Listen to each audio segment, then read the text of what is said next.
Enquanto eu estava orando junto ao altar da família, o Espírito Santo me sobreveio e pareceu-me estar subindo mais e mais alto da escura terra.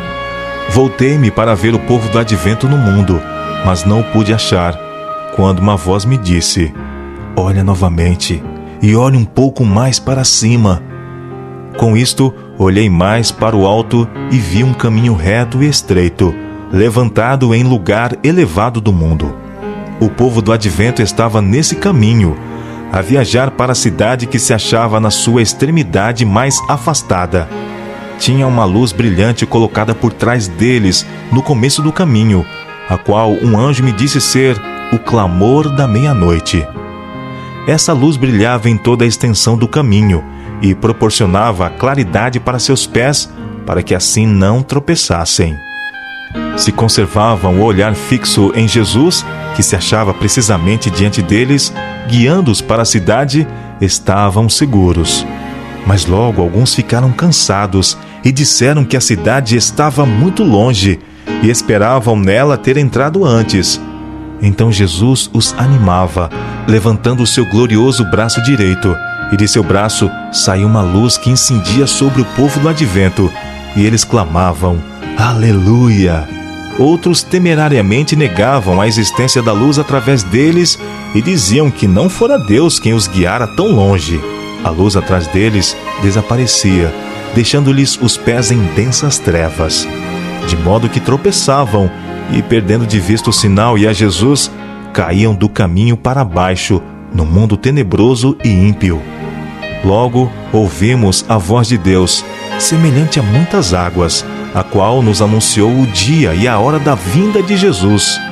Os santos vivos, em número de 144.000, reconheceram e entenderam a voz, ao passo que os ímpios julgaram fosse um trovão ou terremoto. Ao declarar Deus a hora, verteu sobre nós o Espírito Santo, e nosso rosto brilhou com o esplendor da glória de Deus, como aconteceu com Moisés, na descida do Monte Sinai. Os 144.000 estavam todos selados e perfeitamente unidos. Em sua testa estava escrito: Deus, Nova Jerusalém. E tinham uma estrela gloriosa que continha o novo nome de Jesus. Por causa de nosso estado feliz e santo, os ímpios enraiveceram-se e arremeteram violentamente para lançar mão de nós, a fim de lançar-nos à prisão, quando estendemos a mão em nome do Senhor, e eles caíram inermes ao chão. Foi então que a sinagoga de Satanás conheceu que Deus nos havia amado a nós, que lavávamos os pés uns aos outros e saudávamos os irmãos com ósculo santo, e adoraram a nossos pés. Logo nossos olhares foram dirigidos ao Oriente, pois aparecera uma nuvenzinha, aproximadamente do tamanho da metade da mão de homem, a qual todos nós soubemos ser o sinal do Filho do Homem. Todos nós, em silêncio solene, olhávamos a nuvem que se aproximava e se tornava mais e mais clara e esplendente, até converter-se numa grande nuvem branca. A parte inferior tinha aparência de fogo.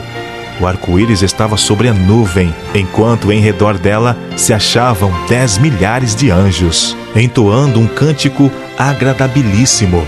E sobre ela estava sentado o Filho do Homem. Os cabelos, brancos e anelados, caíam-lhe sobre os ombros, e sobre a cabeça tinha muitas coroas. Os pés tinham aparência de fogo. Em sua destra trazia uma foice aguda, e na mão esquerda uma trombeta de prata. Seus olhos eram como chamas de fogo, que profundamente penetravam seus olhos. Todos os rostos empalideceram, e o daqueles a quem Deus havia rejeitado se tornaram negros. Todos nós exclamamos então: quem poderá estar em pé? Estão as minhas vestes sem mancha? Então os anjos cessaram de cantar, e houve algum tempo de terrível silêncio, quando Jesus falou: aqueles que têm mãos limpas e coração puro serão capazes de estar em pé. Minha graça vos basta. Com isto nos iluminou o rosto e encheu de alegria o coração. E os anjos tocaram mais fortemente e tornaram a cantar, enquanto a nuvem mais se aproximava da terra. Então a trombeta de prata de Jesus soou ao descer ele sobre a nuvem, envolto em labaredas de fogo. Olhou para as sepulturas dos santos que dormiam, ergueu então os olhos e mãos ao céu e exclamou: Despertai, despertai, despertai, vós que dormes no pó, e levantai-vos. Houve um forte terremoto, as sepulturas se abriram e os mortos saíram revestidos de imortalidade. Os 144.000 clamaram: Aleluia! Quando reconheceram os amigos que deles tinham sido separados pela morte. E no mesmo instante fomos transformados e arrebatados juntamente com eles para encontrar o Senhor nos ares. Todos nós entramos na nuvem e estivemos 7 dias ascendendo para o mar de vidro, aonde Jesus trouxe as coroas e com sua própria destra as colocou sobre nossa cabeça. Deu-nos harpas de ouro e palmas de vitória. Ali sobre o mar de vidro, os 144.000 ficaram em quadrado perfeito. Alguns deles tinham coroas muito brilhantes, outros não tanto. Algumas coroas pareciam repletas de estrelas, ao passo que outras tinham poucas. Todos estavam perfeitamente satisfeitos com sua coroa, e todos estavam revestidos com um glorioso manto branco, dos ombros aos pés. Havia anjos de todos os lados em redor de nós, quando caminhávamos sobre o mar de vidro em direção à porta da cidade. Jesus levantou o potente e glorioso braço, segurou o portal de pérolas e fê-lo girar sobre seus luzentes gonzos, e nos disse: Lavastes vossas vestes em meu sangue, permanecestes firmes pela minha verdade. Entrai. Todos nós entramos e sentíamos ter perfeito direito à cidade. Ali vimos a árvore da vida e o trono de Deus. Do trono provinha um rio puro de água, e de cada lado do rio estava a árvore da vida. De um lado do rio havia um tronco da árvore, e do outro lado outro, ambos de ouro puro e transparente. A princípio pensei que via 2 árvores. Olhei outra vez e vi que elas se uniam em cima numa só árvore. Assim estava a árvore da vida em ambos os lados do rio da vida. Seus ramos curvavam-se até o lugar em que nós nos achávamos, e seu fruto era esplêndido. Tinha o aspecto de ouro, de mistura com prata. Todos nós fomos debaixo da árvore e sentamo-nos para contemplar o encanto daquele lugar, quando os irmãos Fitch e Stockman, que tinham pregado o evangelho do reino e a quem Deus depusera na sepultura para o salvar, se achegaram a nós e nos perguntaram o que acontecera enquanto eles haviam dormido. Tentamos lembrar nossas maiores provações, mas pareciam tão pequenas em comparação com o peso eterno de glória muito excelente que nos rodeava, que nada pudemos dizer-lhes, e todos exclamamos: Aleluia! É muito fácil alcançar o céu. E tangemos nossas gloriosas harpas e fizemos com que as arcadas do céu reboassem. Com Jesus à nossa frente, descemos todos da cidade para a terra, sobre uma grande e íngreme montanha que, incapaz de suportar a Jesus sobre si, partiu-se em 2, formando uma grande planície. Olhamos então para cima e vimos a grande cidade, com 12 fundamentos e 12 portas, 3 de cada lado, e um anjo em cada porta. Todos exclamamos: A cidade, a grande cidade, vem de Deus, descendo do céu. E ela veio e se pôs no lugar em que nós nos achávamos. Pusemos então a observar as coisas gloriosas fora da cidade. Vi ali casas belíssimas, que tinham a aparência de prata, apoiadas por 4 colunas marchetadas de pérolas preciosas, muito agradáveis à vista. Destinavam-se à habitação dos santos. Em cada uma havia uma prateleira de ouro. Vi muitos dos santos entrarem nas casas, tirarem sua coroa resplandecente e pô-la na prateleira, saindo então para o campo ao lado das casas para lidar com a terra. Não como temos de fazer com a terra aqui, não, absolutamente. Uma gloriosa luz lhes resplandecia em redor da cabeça e estavam continuamente louvando a Deus. Vi outro campo, repleto de todas as espécies de flores, e quando as apanhei, exclamei: Elas nunca murcharão. Em seguida vi um campo de relva alta, cujo belíssimo aspecto causava admiração. Era uma vegetação viva e tinha reflexos de prata e ouro quando magnificamente se agitava para a glória do Rei Jesus. Entramos então num campo cheio de todas as espécies de animais. O leão, o cordeiro, o leopardo, o lobo, todos juntos em perfeita união. Passamos pelo meio deles e pacificamente nos acompanharam. Dali entramos num bosque, não como os escuros bosques que aqui temos, não, absolutamente, mas claro e por toda parte glorioso. Os ramos das árvores agitavam-se de um para outro lado e todos exclamamos: moraremos com segurança na solidão e dormiremos nos bosques. Atravessamos os bosques, pois estávamos a caminho do Monte Sião. No trajeto encontramos uma multidão que também contemplava as belezas do lugar. Notei a cor vermelha na borda de suas vestes, o brilho das coroas e a alvura puríssima dos vestidos. Quando saudamos, perguntei a Jesus quem eram eles. Disse que eram mártires, que por ele haviam sido mortos. Com eles estava uma inumerável multidão de crianças que tinham também uma orla vermelha em suas vestes. O Monte Sião estava exatamente diante de nós, e sobre o monte um belo templo, em cujo redor havia 7 outras montanhas, sobre as quais cresciam rosas e lírios. E vi as crianças subirem, ou, se o preferiam, fazer uso de suas pequenas asas e voar ao cimo das montanhas e apanhar flores que nunca murcharão. Para embelezar o lugar, havia em redor do templo todas as espécies de árvores: o bucho, o pinheiro, o cipreste, a oliveira, a murta, a romanzeira e a figueira, curvada ao peso de seus figos maduros, embelezavam aquele local. E quando estávamos para entrar no santo templo, Jesus levantou sua bela voz e disse: somente os 144.000 entram neste lugar. E nós exclamamos: Aleluia! Esse templo era apoiado por 7 colunas, todas de ouro transparente, engastadas de pérolas belíssimas. As maravilhosas coisas que ali vi, não as posso descrever.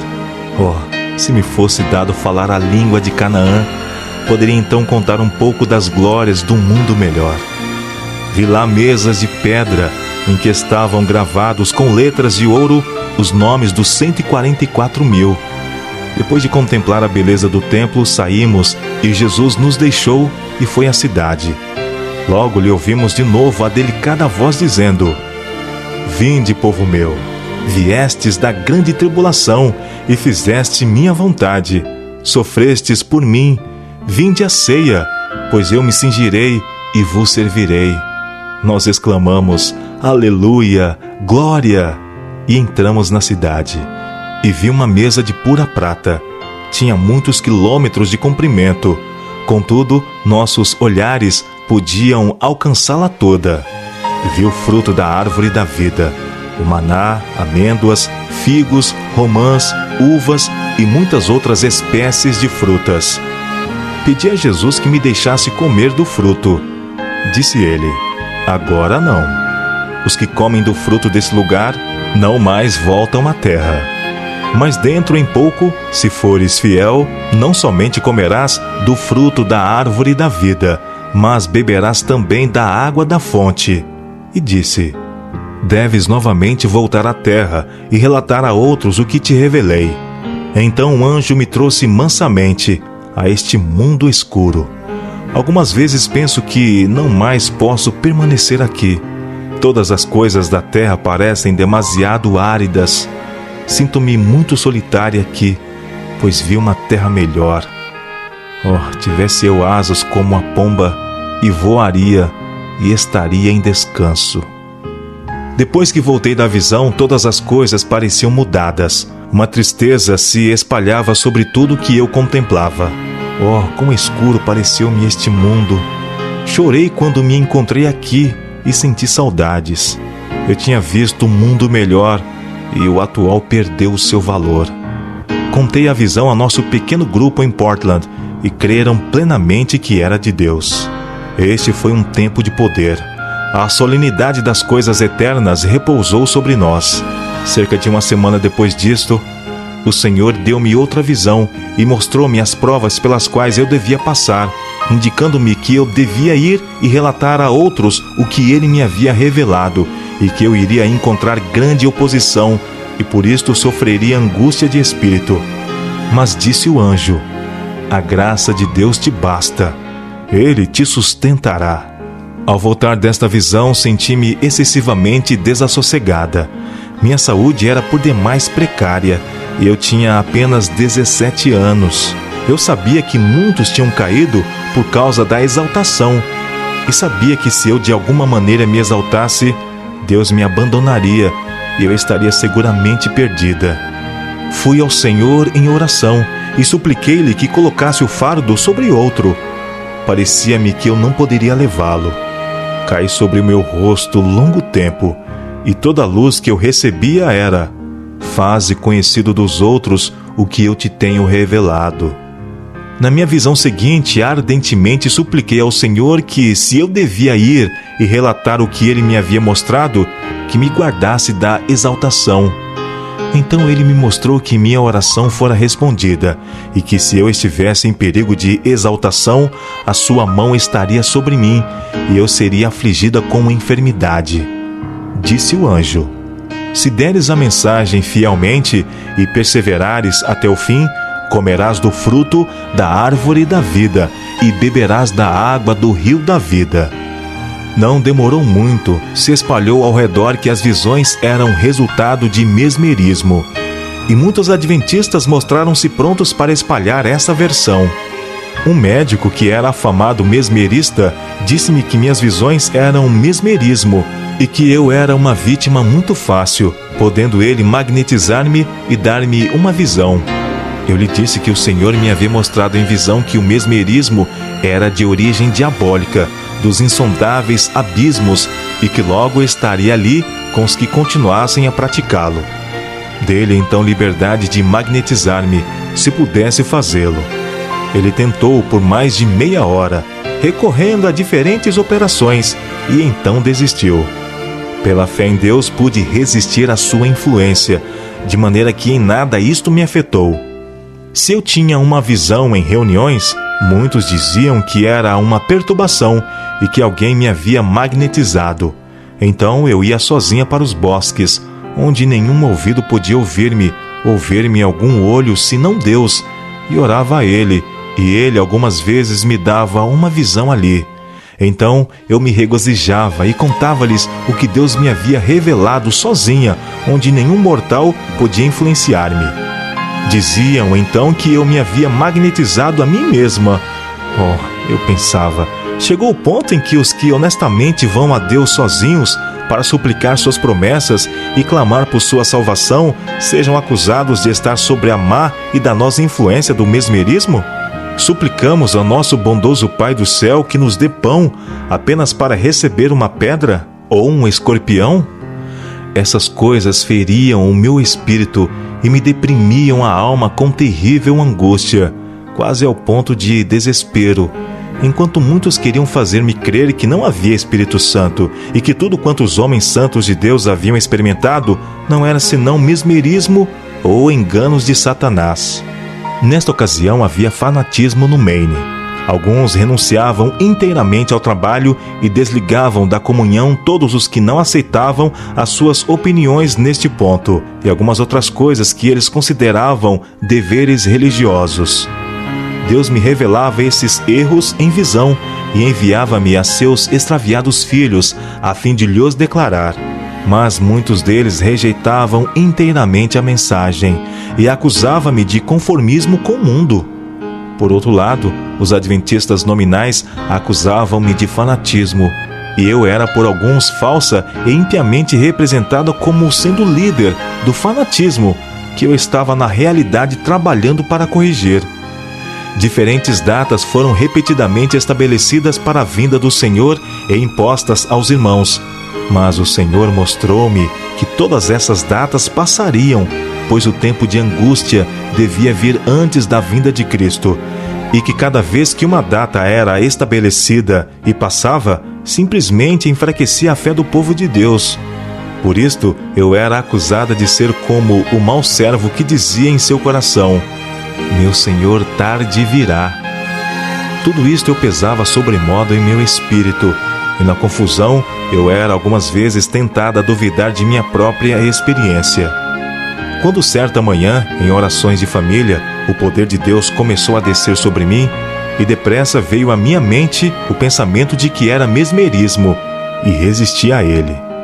Imediatamente fui tomada de mudez e por alguns momentos perdi a noção de tudo ao meu redor. Vi então meu pecado em duvidar do poder de Deus, e que por assim proceder fiquei muda, e que minha língua seria libertada antes de decorridas 24 horas. Um cartão foi colocado diante de mim, no qual estavam escritos em letras de ouro o capítulo e verso de 50 textos das Escrituras. Ao voltar da visão, solicitei por acenos a lousa, e nela escrevi que estava muda, também o que eu tinha visto, e que eu desejava a Bíblia grande. Tomei a Bíblia e prontamente identifiquei todos os textos que eu tinha visto no cartão.